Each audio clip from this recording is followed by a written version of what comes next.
going on, guys? Red Rifle Sports here. My name is Peter. Today's video will be about the winners and losers from the recent Premier League transfer window. The winter transfer window is a 30-day period, all within the month of January, for all 20 Premier League teams to get a chance to bolster their squads for the last few months of Premier League play.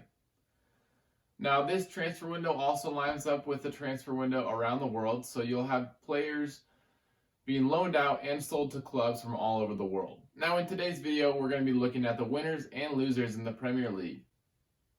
First up, we're going to do a couple losers. I've got Chelsea FC as a big loser. Chelsea had transfer restrictions prior to this window. They were not supposed to have the ability to sign or loan players this window, but with an appeal, they gained access for the window. But with an appeal, they gained access to loan or sign players.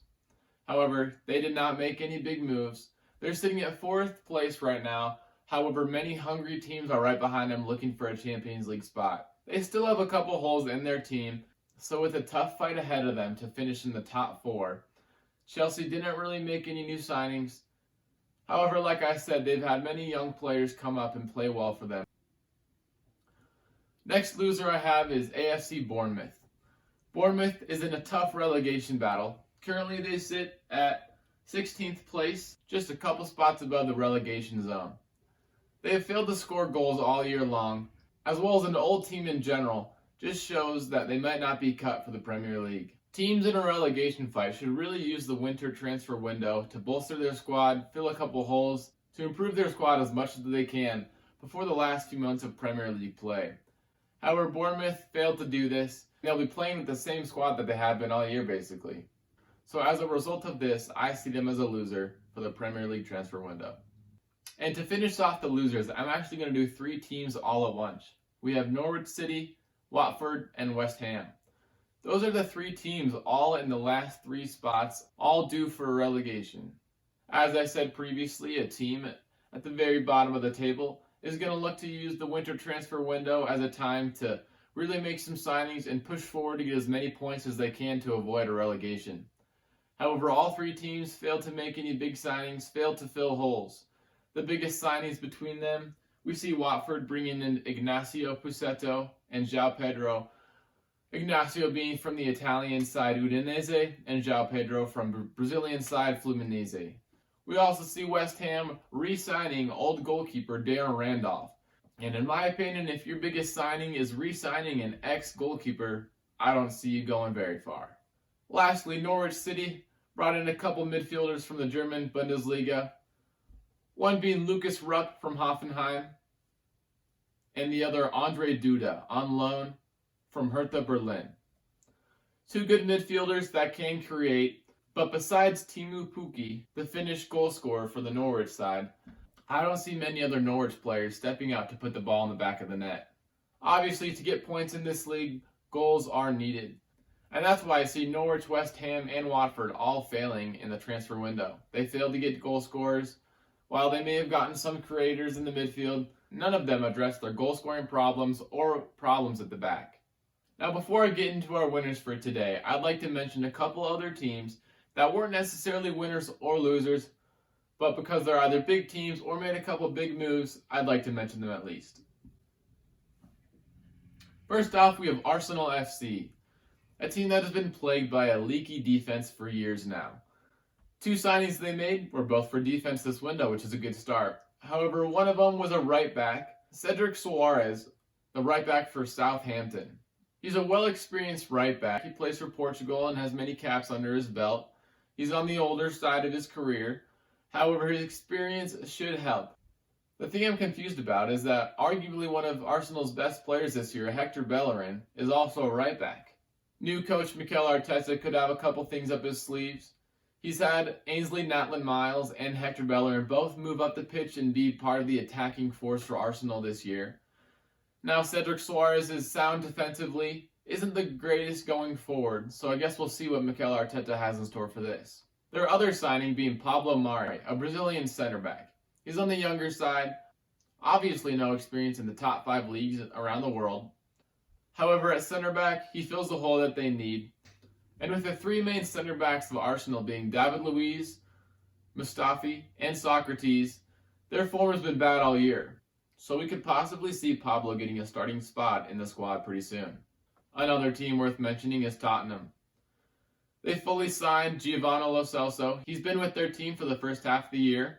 He's from Spanish side, Real Betis. They also signed Steven Bergwijn from PSV, a Dutch side.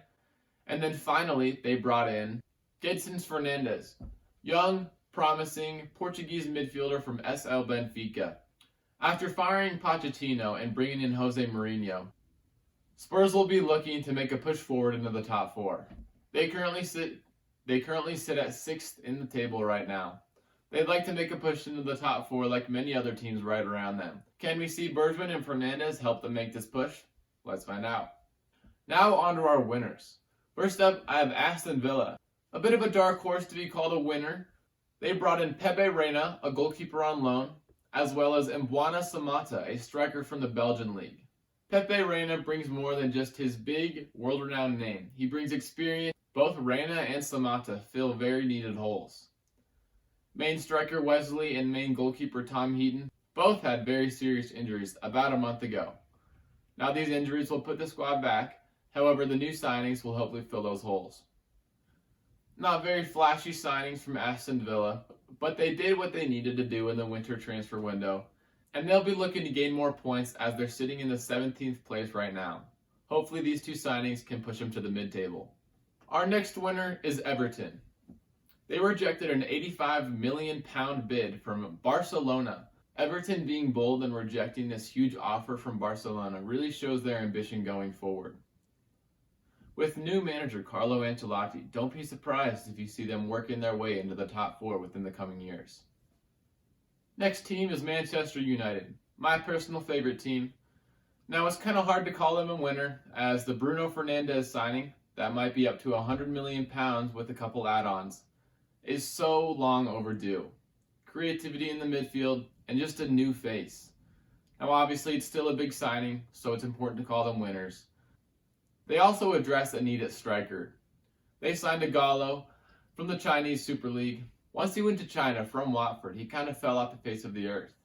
However, he did well at Watford, and he'll be looking to bag a couple goals when needed for Manchester United. Obviously, their main problems this year have been with the manager and even management. Not saying the players have been fine if we still have the likes of Lingard, Pereira, and Jones on the field. Don't even get me started. But it's a step in the right direction in terms of transfers. However, sitting at 8th position currently, and Manchester United are going to need a string of good games to get back into the top 4 position that they desire. Next, just to quickly mention Liverpool, I gotta say they're a winner for this window. They get a steal in the signing of Takumi Minamino from FC Red Bull Salzburg, the Austrian champions. He's got a little bit of experience in the Champions League, played well against Liverpool when he did play for Salzburg, and they faced off in the Champions League group stage. He will cost Liverpool a mere £7.25 million, which compared to other transfers in this day and age, that's nothing. He'll provide depth when needed, and he's creative in the midfield. I don't see him starting that often, but if a couple injuries happen, he's there. Last but not least, Newcastle United. 3 big signings for them this window. Danny Rose at left back from Spurs, Nabil Bentaleb in the middle from SC Schalke, and finally Vincento Lazaro, a versatile right-sided player from Inter. Danny Rose provides experience and defensive quality on the left side, with Bentaleb being a sound presence in the midfield. As I said, Lazaro is versatile on the right side. He can play right back or right mid. Newcastle are currently sitting 12th, so not in a super dangerous position for relegation, but I believe that these 3 signings will help them get even further from that relegation zone. Now we'll just see if their 2 big summer signings, Joelinton and St. Maximin, can really step up and start scoring some goals. That's it for today. That was my winter transfer window recap, winners and losers, and I hope to see you guys again soon. See ya!